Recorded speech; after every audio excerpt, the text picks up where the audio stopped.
Hi, Bay City. This is Tessa Leppek, and nope, this is Hey Bay City. Okay, I'm just thinking about the commercial of like the buttery, flaky crust.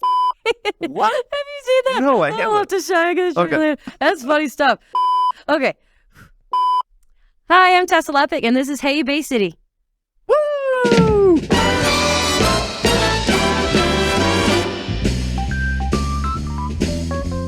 Crushed it, girl. Okay. Is that okay? Yeah, that's Did I do perfect. too many movements? No, and one more time, just yammer at me a little bit. Tell me name, position, where you're born, all that stuff.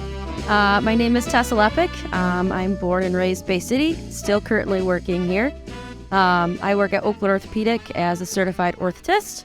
On my way to be certified prosthetist, but I'm just a resident right now in that. I have 2 dogs, Tito's and Miley.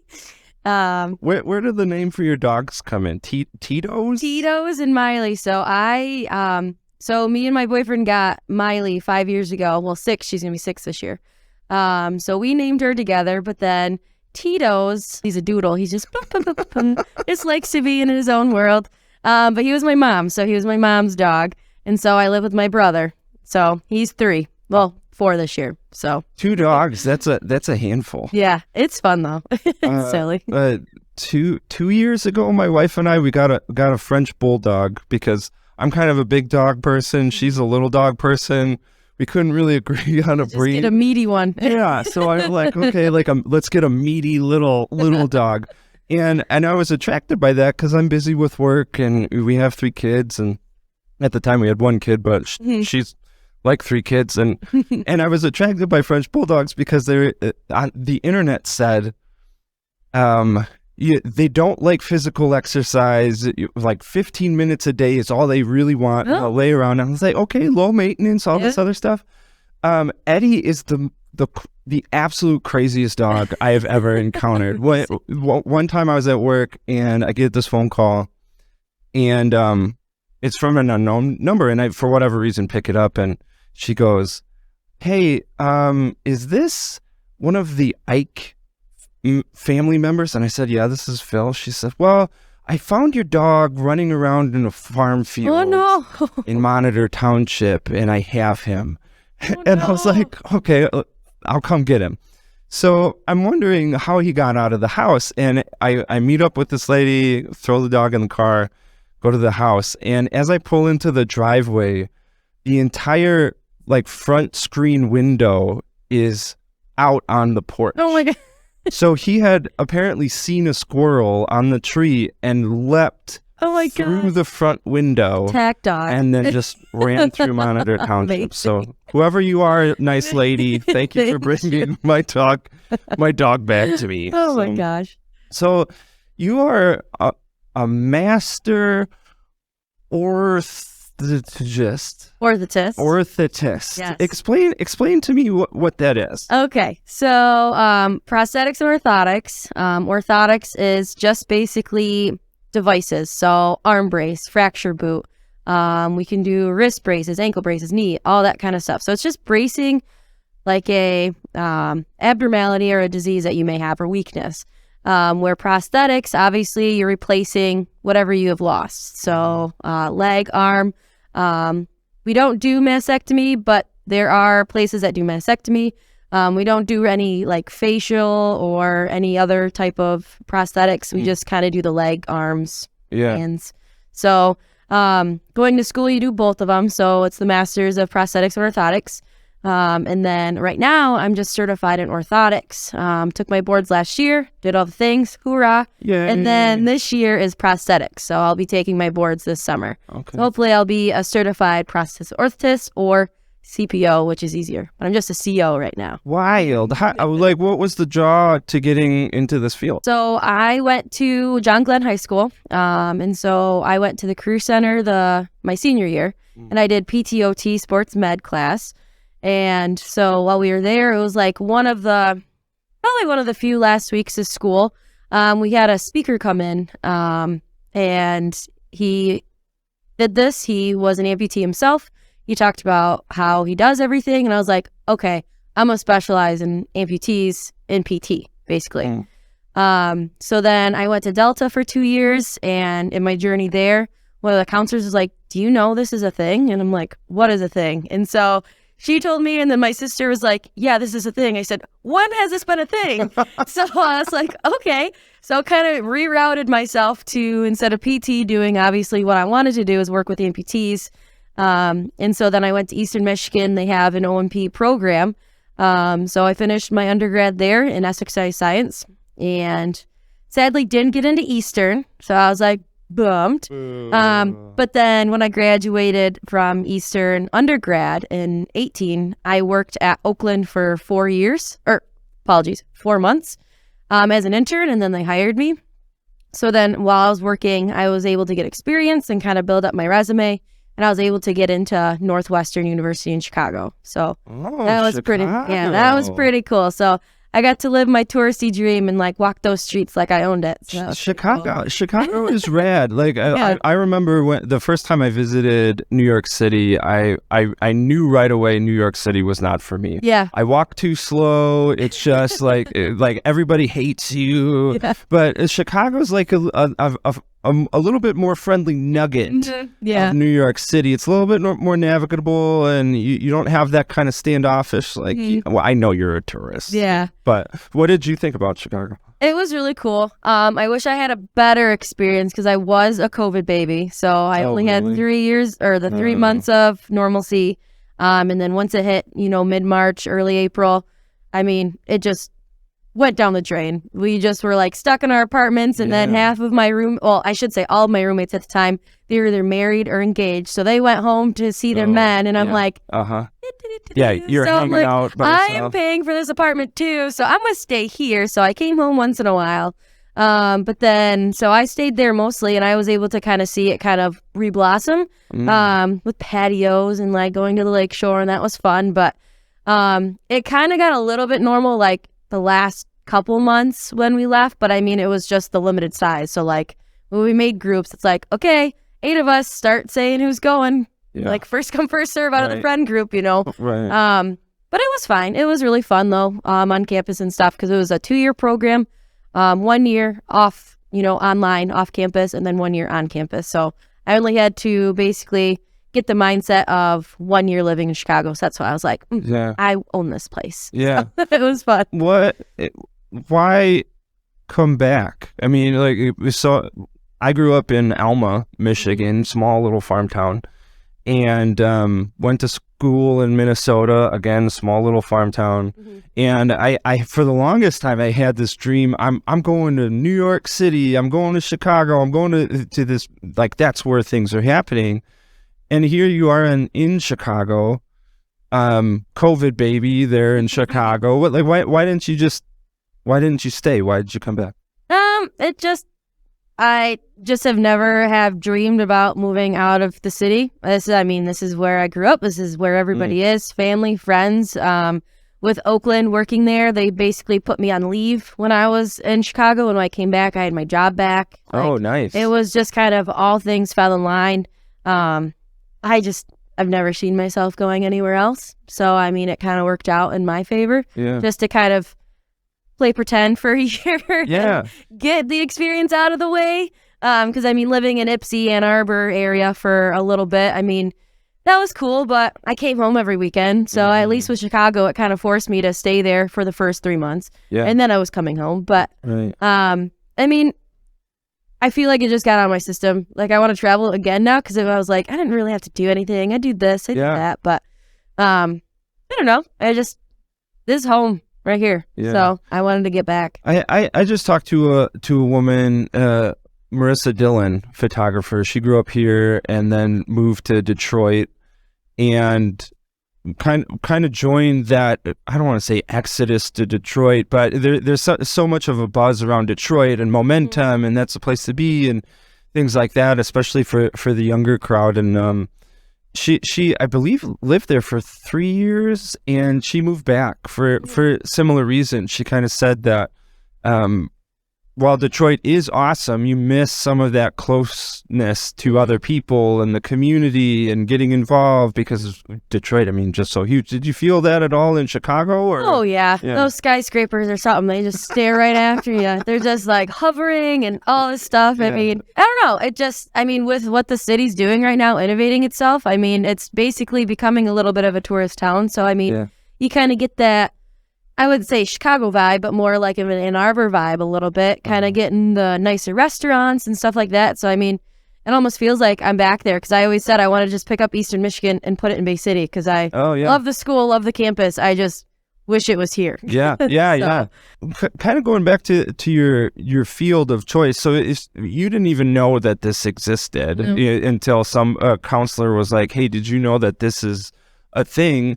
Which I think says so much. Like adults, we have to expose kids to and young adults to possibilities because I remember thinking the same thing in high school. I ended up becoming a middle school teacher. I wanted to become a teacher, but part of that also was I didn't know kind of where I fit or what was possible for me, and people were saying you should go into teaching, and so I did. Yeah. What made you pursue it though? Because a counselor could come to you and say, hey, this is a thing, you should do this. Yeah. And it could end up not being for you. But what was the thing that really kept you in it?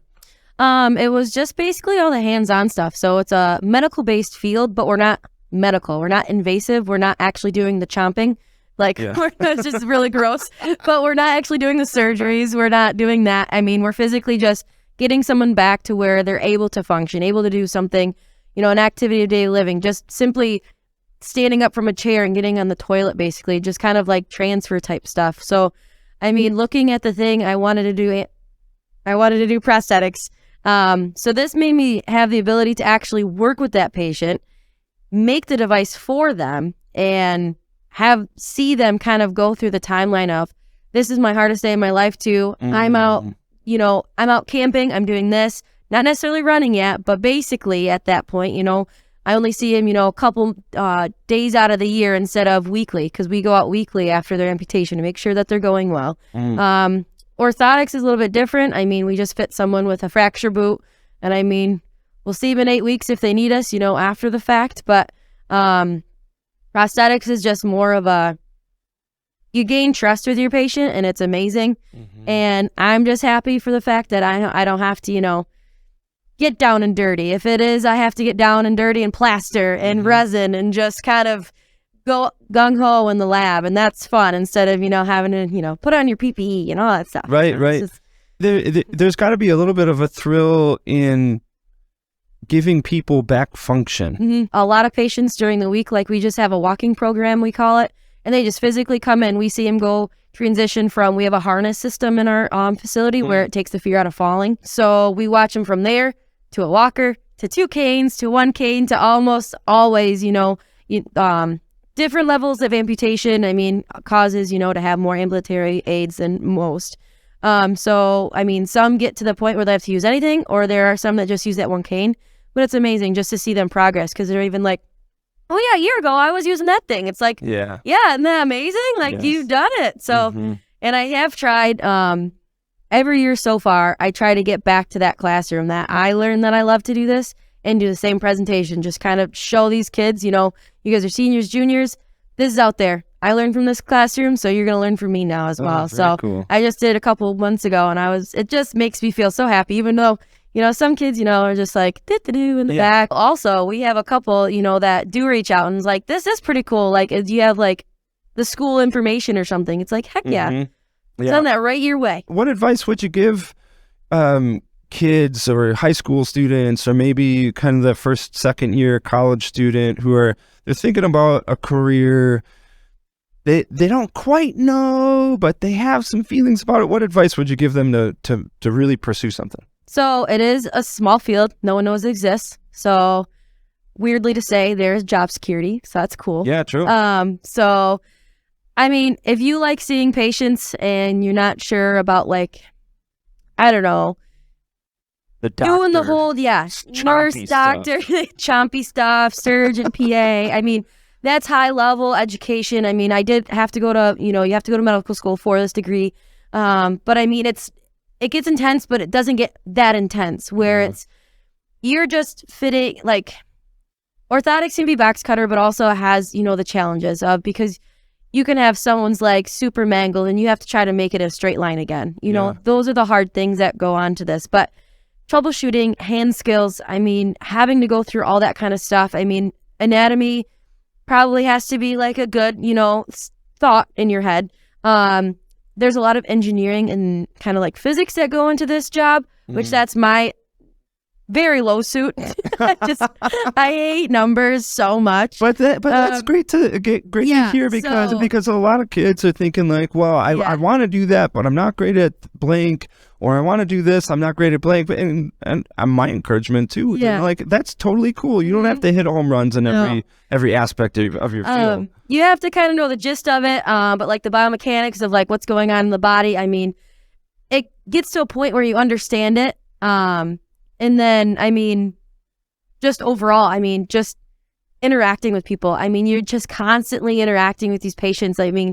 Once you lose a leg, you're going to come see me for the rest of your life. It's not, you can come jump around to different people, but you're going to always have to have this person in your life. Yeah. So, it's awesome. They come into the office. It's like, how was your trip to Mexico? How is that? Or they're giving me trip advice. Don't go there. Do this. It's like, okay. And, it's like, how did you do this weekend? Oh, I remember half of it, and they're like, it's okay. My leg's still fine. It's just like, okay, don't tell me that. Yeah, that is such a good point. Like, it seems similar. Your field seems similar to like physical therapy, exercise science, or kind of that, where it is within that health field, that healthcare field. But again, I would be in that camp. I don't necessarily want to go to how many ever years, sorry doctors, I don't know, 10 years of school. And also I don't really thrive in super high stress situations. And just the thought of doing all that chompy stuff is terrifying. But here's a field where you can help people and adjust their health, and you're making stuff with your hands. And you're restoring function and all this other stuff without all that really intense action. Yeah, and doctor's offices and all those different, medical places, it's usually like 15 minutes and then you're in and out of the room. We have patients that don't leave over 2 hours. It's like, okay, wait, we got more people to see, it's just fun because, they're that comfortable just to hang out, okay, yeah, well, you go do that and just come back. Yeah. Okay, sounds good. I'll do that. Yeah. So it's fun. My impression is that you could have gotten this degree and gone into this field, and I don't want to say gone pretty much anywhere, but you said like it's not necessarily a highly competitive field, so you have more options. Why did you end up at Oakland? So being just here in Bay City, I was like searching for different options, and I honestly, growing up here, never knew existed. I never broke a bone, knock on wood, never had to, get anything, off which the shelf. Makes sense. Like, you're not necessarily like driving by without broken bones saying, I want to stop in to Oakland Orthopedic Appliances and check that out. Like, you're kind of forced into knowing. Yeah. So, and I found him when I was looking for that internship, that 4-month internship. And I did do like, I think it was like a month or something, like my first year of undergrad at Eastern. So it was about 2016. I had just like a month there, but that was just in and out, just another person. So then when I came for that 4-month, it was amazing. I stayed a month in the lab for each discipline, so orthotics and prosthetics, and then I had a month just kind of following clinicians. And it just was, I was like, this is it, this is just set. With having a family practice, it's more loving, more, communication. They want to see you strive, coming back from school. They're like, so what'd you learn? Like, what are you going to show me? Let's get to the nitty gritty. It's like, hi, I had a really fun time. It's like, but they want to, like, they're basically watched me blossom in a way. And I just love knowing that they just have been following my journey, and, just, they're always going to be a part of it. And it's nice. And I love that. That's super cool to find in an employer. Yeah. Like somebody who gives you more than just a job. They give you some kind of connection and sense of place and relationship and this nurturing thing. And makes you feel good. Yeah. And we do have a bunch of offices too now. I think we're up to like 11. Woo, so take I 'em mean, over. right. So orthotics was very busy for me because I was like from Bad X to Grand Blanc. I was all over the place. And with prosthetics, we have, since we do have a pretty open gym now with the harness system, we see most of our prosthetics at this office. So luckily, my drives have been a lot, shorter for that.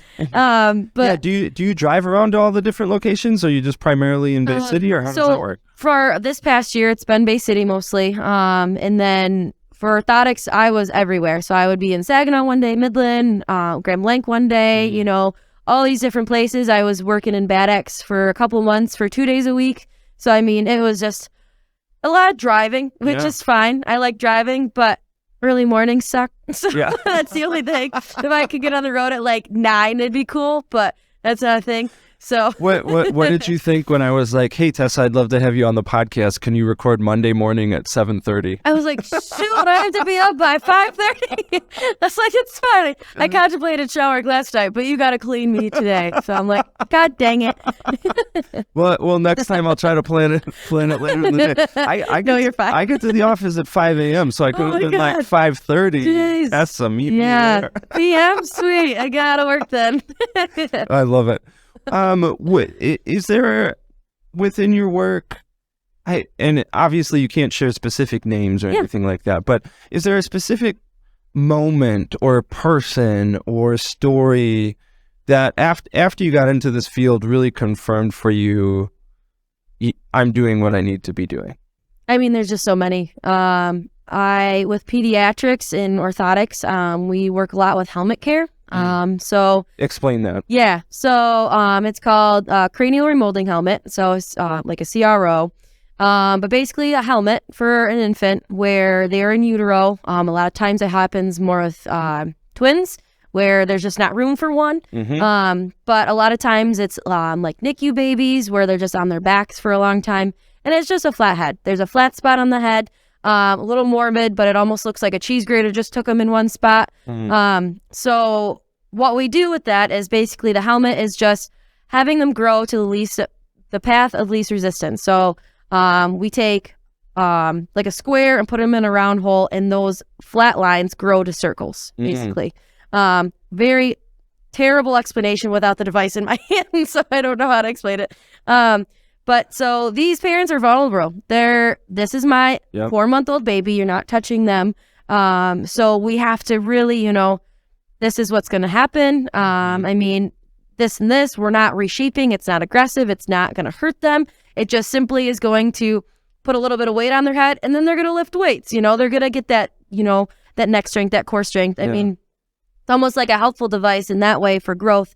But we see these patients weekly. And so the parents just seeing, after 1 week just having them, they're like, oh my God, look at this. They're like, it's fixed. I'm like, to the numbers, no, but to the eye, yes. I'm like, isn't this amazing? And so, I mean, those little things are just, it's a lot. It's amazing to see. I wish I could find another word than amazing, but that's the only that's coming to mind. So it's great. Especially speaking as a parent. Yes. And we just had twins 8 months ago. Oh, boy. You just, you're just freaked out about everything. And you're nervous about everything. Obviously, you want them to come out completely healthy and perfect, and there's no kind of issues anywhere. And as soon as something comes up, it's absolutely the most stressful thing. And for somebody like you to come in and say, I got you. Yeah. We can fix this. And within a week, you give them that immediate feedback to say, yes, your child is perfect. Now they just have a little bit rounder head than they did. That's got to be a cool story. And I mean, a lot of the parents too, I mean, they kind of beat themselves up. They said, what did I do? Like, how did I do this? And it's like, it's not your fault. They're in the belly and they come out like you had no control of what's happening in there, or like I said, the NICU babies. I mean, those nurses and staff they're busy. I mean, and most of the time they do have to lay in their back to have all the cords on them. So they're not going to be flipping them. It's nothing in the fault of the parents. And you have to just kind of remind them and kind of walk in, get the history, and then just basically just kind of front line out it. Just say, hey, you didn't do this. Like, if you're in the numbers, of insurance authorization and like approval, I mean, just say, hey, you approved for it, let's get this done, kind of thing. So I mean, let's just see if it'll work. And a lot of times too, we get patients, we do free evals. So I mean, if you just want your baby's head, measured, we'll do that. And once they come in and they don't even qualify for anything, it's like, look, you breathe. Yeah. You're fine. The baby's fine. Everything's fine. You don't have to see me anymore. It's like, it's fine. But a lot of times too, we do have some more involved kids where we see them for helmet, and then we see them in another year for AFOs, which are just little ankle braces. And we kind of have that rapport with the parents, and it's like, okay, we need another set. They just hand them to you and they have to do whatever. And I mean, it's fun because for a while for my internship, I was just the designated babysitter for the room, and I was like, heck yeah. So I would like, if there's twins that come in, I'm like, I want one. And so give me those babies. So it's just fun to just, play with the kids too, pediatric wise. I love my peds. So it's hard right now because prosthetics, you don't see a lot of infants or peds or toddlers, with this kind of stuff. Right. And so it's been almost a year without my peds, so I'm ready to get back into that. Give me back those babies. Before we get to my little game, favorite part of Bay City, Bay County community? Oh boy, something specific that you love about being here? Yeah, so I haven't been there. I wasn't able to do that last year. But just what they're doing with kind of the parks down here. Like movies in the park on whatever, I think it was like Tuesdays or Wednesdays. Amazing. I went to it a bunch of times a couple years ago. The music in the park, we're getting a little bit bigger, and like shows too, where it's either you buy a ticket and get, into the actual facility, or you find a friend with a boat and you hop on it. It's it's so fun. And I don't know. Growing up sledding across the street at Vets, and it just, down here is just progressing so well. It's fun to see. It's so fun. It is a super cool moment whenever you drive over the bridge and there's a concert going on in Winona, a big concert, and you see Winona Park packed and you see the river packed with boats. It's really, really cool, because, at least to me, because that is something that you can't go to any community and see. Here are people packed into this park, but packed into the river, and everybody's boating in. It's just, it's a very cool, special Bay City thing. Well, even just thinking about like being in Chicago, they have all of the bridges, the river, and everything. Where is there a spot to do that kind of stuff? That's true. There's not one. All it is just a little freighter, or not a freighter, one of the little tourist boats going up and down. Like, this is fun. Like, they don't even know what this is. And Chicago's always dumping stuff into their river. It's always green. Damn ducks. Yeah, and the ducks. They just did the ducks too, man. It's like, just leave your water alone. Sorry. No, all my family from Chicago is like, don't you talk about our river. Yeah, I love you, Chicago. Italian beef. Are you an Italian beef fan? Did it? I love all Portillo's. Yeah. Oh God, yeah. Portillo's. Are you a dipper? A sandwich dipper? So condiments aren't my thing. So I'm the weirdest person. No, it's not really a condiment, because you dip it into the beef sauce. Oh, like an au jus? Yeah, it's like au jus. Yeah, okay. Yeah. And then grew up with my sisters raising on me. I don't like ranch, okay? Sorry, shun me, Bay City. You can just go right on back to Chicago. I grew up eating barbecue sauce with everything, so that's fine. See, it's a manly condiment. Yeah, I didn't. A manly condiment. Yeah, I didn't really grow up like a ranch lover, but my 4-year-old daughter Evelyn, she's got a thing for ranch, and she'll just dip everything in ranch. And my middle school kids would always dip everything, and it was just the most horrific thing to me. It even smells bad. It's like, I just can't handle it. Like, you're dipping your cheesecake in ranch? No, thank you. Don't do that. No. Put some barbecue sauce on it. That's fine. I love it. Give it some color. So every once in a while I play a game with folks I don't really know, and I've got a little stack of cards, and each card has a little prompt. So I'll randomly pick a card. Oh boy. And then you have to finish it.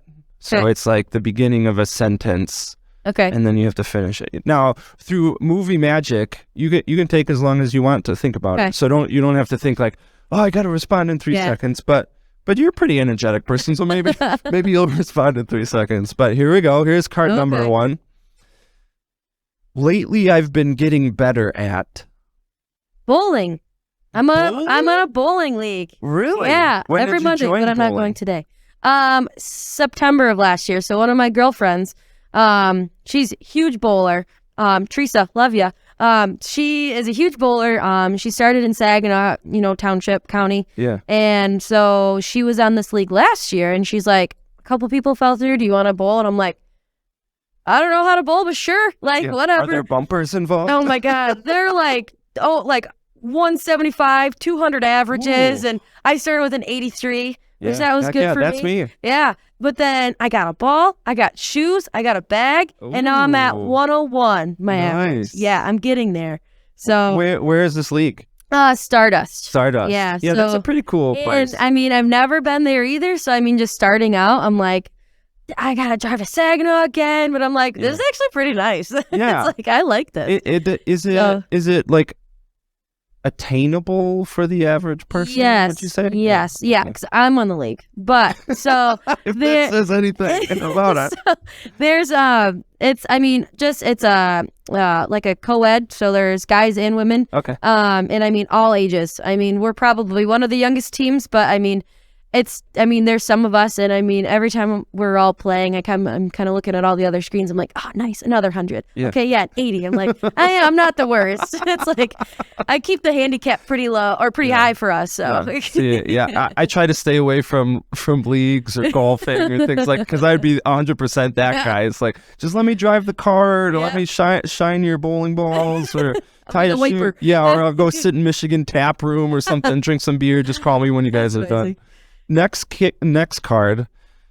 I make too big a deal about. Oh boy.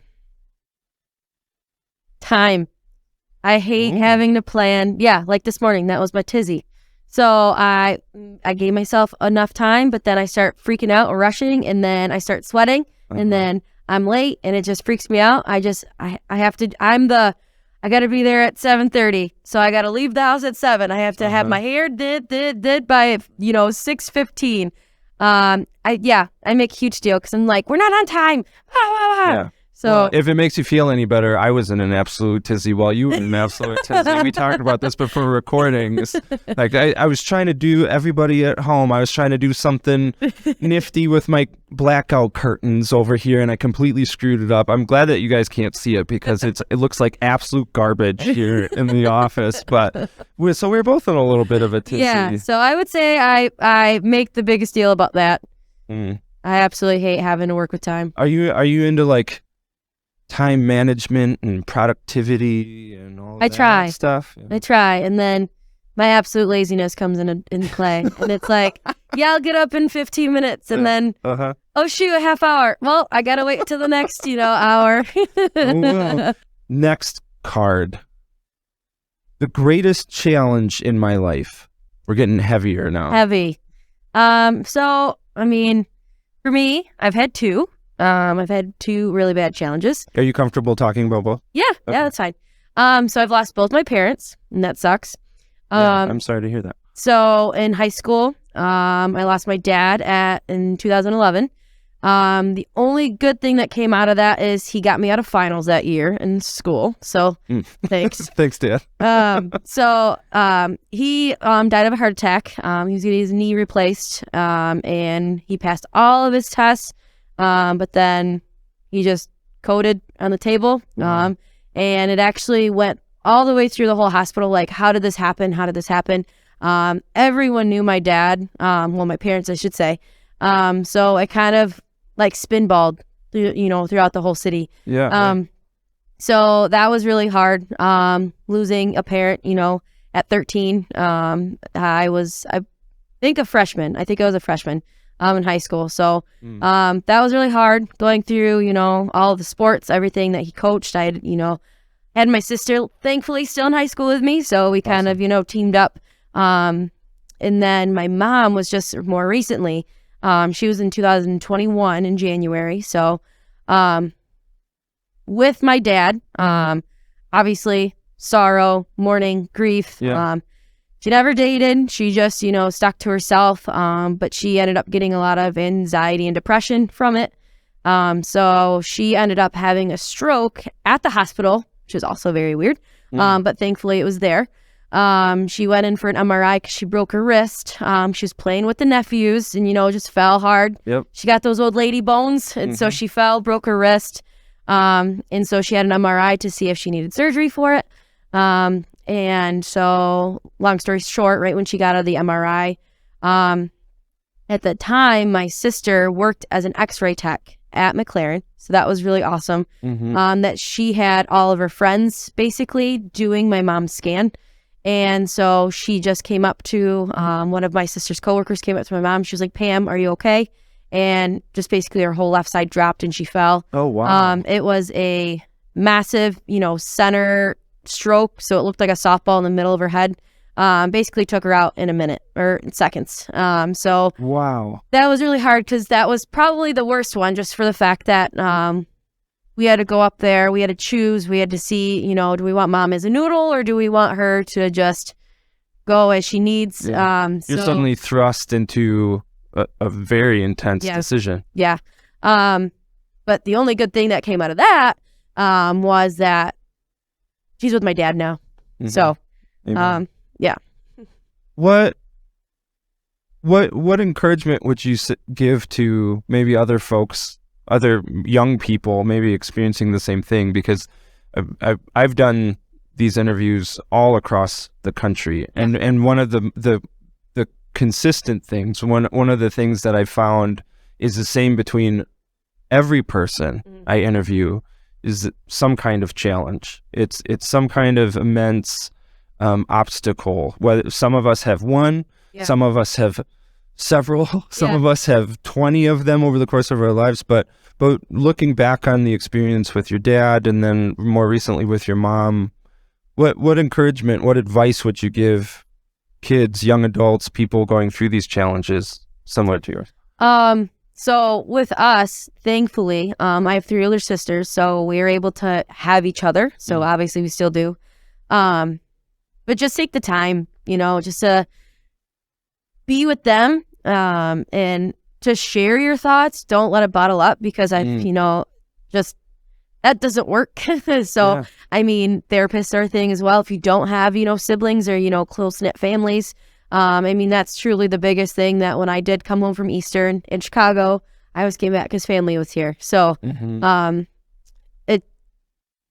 if you have someone, keep them close. Don't let anything boil over and just, once you find that person, keep them.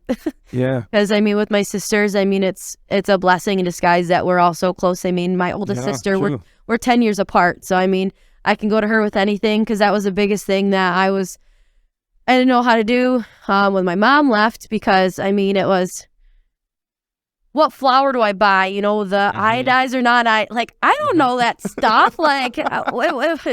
Unsalted or salted butter. What's better for me? I'd call her and tell her all the time. I'm like, I don't know how to do this. So thankfully she's like, what do you want? I'm like, what kind of butter? She's like, are you serious? I was like, just answer the question. I'll hang up. That's all Don't judge me about my butter knowledge. I don't just know these things. So it just... yeah, that was the hardest thing, just the adult questions. I was like, I don't freaking know what I'm doing. Yeah. So, well, I think in that there's an encouragement for folks around other people going through these challenges is that just to understand that they're going through something and to help them in some kind of way, whether it's direct emotional support or these are big adult questions, like what kind of butter do I pick, or how do I do my taxes, or what college should I apply to? A lot of times we like to swoop in and say I'm sorry and all of these other things, which can be very welcome, but at the same time too, that challenge that they go through creates so many other challenges down the road, and it's easy to forget about those. It's like, 100%. Well, you talk about that one thing, but meanwhile, that 17-year-old, they don't know how to apply to college. They don't know how to pick a career, and you might be the person that can help them in that capacity. 100%. Yeah. Yeah. Me as a person, no, not right now, because I'm still learning. Yeah. Well, how old are you? 26. Okay, well, I'm 38, and I still don't know what I'm doing. So you've got plenty of time. God bless. Yeah. I also want to just support you in that your encouragement to talk to somebody. Yeah. In my experience, that's absolutely the truth. Is you think that, especially if you're an independent, strong person, you think that you can just put your nose down and grit through it and not talk to anybody about it and just go on and do it. But meanwhile, there's a lot of stuff that you have to deal with, and you have to express it to somebody that you trust, whether that's a family member, friend, or a paid professional. Yeah. You got to take care of that stuff. Well, and sometimes too, the aspect of having, going to a therapist just for even just a short amount of time, how many times you need. Yeah. They don't know you. So it's nice to have that one-on-one where they're not biased. They're like, oh, well, you can do this. It's like, no, I want you to listen to me. So it's sometimes nice because, sisters, we butt heads. I'll tell them, don't wear that red shirt. Well, I'm going to wear that red. It's like, okay, do what you want then. Whatever you need to do. Yeah. But talking to the lady, or, gentleman, I wanted to wear the red shirt. And they're like, well, why? And I'm like, oh. No one's asked me. Okay. Yeah. Sure. Did you end up going to therapy, or did you just kind of hang out with your sisters? I've gone in the past, in between my dad and stuff. Yeah. But for my mom, I have not, just because, we just all kind of just coiled together. Having to do it once is one thing, but twice is just sucks. Yeah. So, we had to clean up my mom's house and stuff because she liked to keep everything. So that was one thing. If I have to give advice to anybody watching, throw things out or put it in an organized filing cabinet, not just thrown everywhere. Yeah. Good God. Instructions for you upon my demise, just to make things easier. Oh man, that was a lot. Every weekend, and whatever time we had, we would be there, and it's just like, Jesus, come on, Mom, you could have thrown these first, birthday cards away, which always look through them because I found $300. Is it really? Okay, well, there you go. All the advice. It's just my pep talk, I love it. Well, Tessa, I think you're just an incredible person. Thank you. And I've enjoyed this conversation so much. And I know that you hate mornings, but man, you came in guns ablazing with so much energy. Yeah. We'll be drinking this soon. Yeah, I love it. If people want to connect with Oakland, or maybe they're looking for some kind of help in that regard, I assume it's some kind of referral to Oakland. Is that true? Yes. Okay. So we do everything with a prescription and appointment. So if you have a prescription for diabetic shoes or a wrist brace or a new prosthesis, we'll see you for anything. So, awesome. Because we want to go through insurance as most possible. We don't want you having to fork over all that cash. Yeah, for that, ridiculous. Yes. Okay. Well, if I'm ever in that situation, I'm definitely taking my prescription over to you in Oakland. I'll specially request us. Yeah. I want the peppy, happy one. Yeah, and it's fun because now my nephews are like, "Oh, I know someone who can do that. Yeah. We can make a leg for you." It's like, I guess I'm that guy. Yeah, they're the nephew in class that raises their hand like, if my aunt can make you a new leg if you need one. Exactly. It's like, I love being that person. I love you being that person too. Thanks so much for stopping by. Thank you, Phil. Appreciate it.